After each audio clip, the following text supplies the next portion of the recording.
We, people of India, are very proud of having a splendid and glorious civilization. Ancient universities of India, Nalanda and Takshashila, testify this.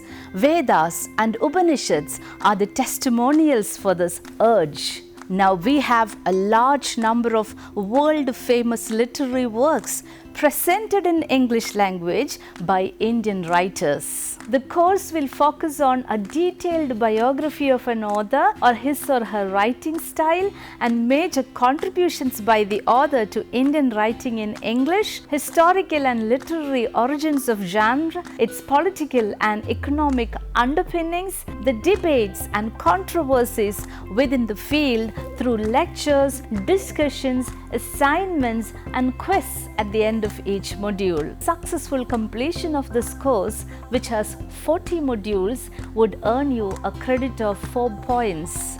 I, Dr. Bindu and Philip, Assistant Professor in English, St. Mary's College, Thrissur, wish you all fruitful days ahead, where you will be immersed in the beauty of your land, your culture and your own identity. Thank you.